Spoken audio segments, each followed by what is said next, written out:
Hi and welcome to our Name the Interval quiz. So here we are on the board with 5 intervals. Now if you don't know what an interval is, don't worry about it, because there are things that we've got available that would help you to understand what an interval is if you want to know, and I'll tell you about that later.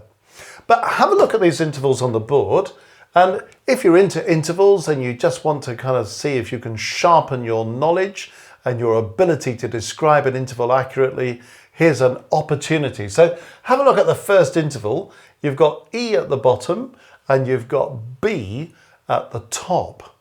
So any idea what the first interval is? Have a little think about it. You can even pause the film if you want to just reflect on this for a moment or two, and then you can come back to me when you're ready. And I'll tell you that the first interval is a perfect fifth. A perfect fifth. It's a fifth because if I count the lower note as number 1 and I go 1, 2, 3, 4, 5, that's where the fifth comes from. It's a perfect fifth because if I work in the major scale of the lower note, that's E, so I'm working in E major, and if B is the 5th note of the scale of E major, this must be a perfect fifth.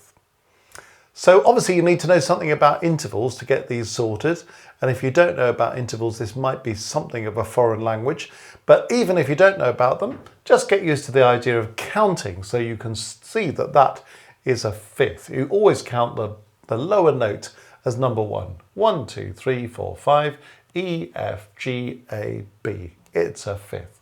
Perfect fifth. Okay, what do we think the second interval is then? So we've got D at the bottom and C at the top. Again, pause the film if you want to think about it. If you want to think about it with me, stay with me.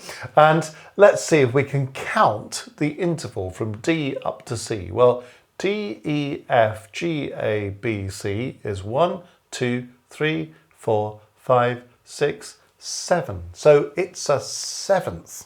So if you don't want to go any further than that, just getting used to seeing that that's a 7th is helpful. And if you want to know what kind of 7th it is, this is a minor 7th. A minor 7th. And if you don't know about minor 7ths, don't worry. What about the third one? Well, what's the number between these two notes? We've got A at the bottom, C at the top, so it must be a third. A, B, C.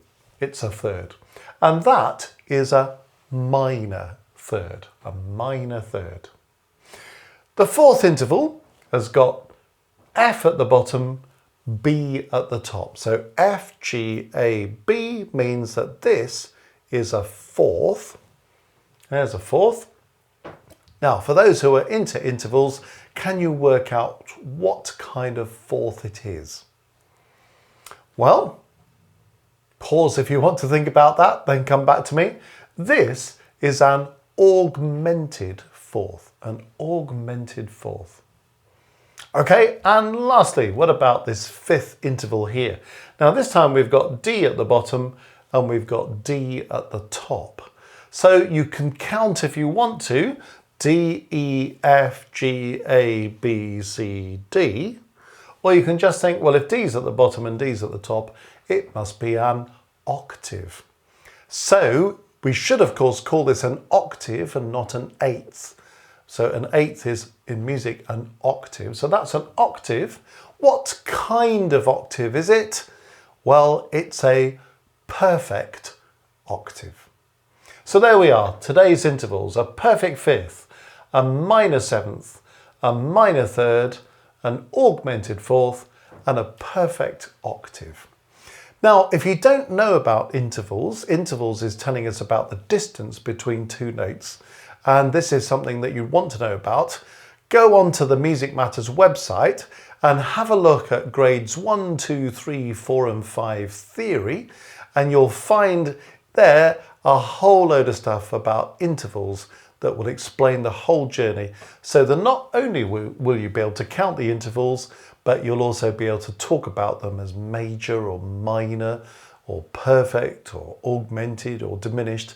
And you'll learn about other things as well, like what to do with intervals that are bigger than an octave, what to do with intervals that have got funny notes in them, like double sharps and double flats and things. So it's all there if you want it. But I hope today's interval quiz went well for you.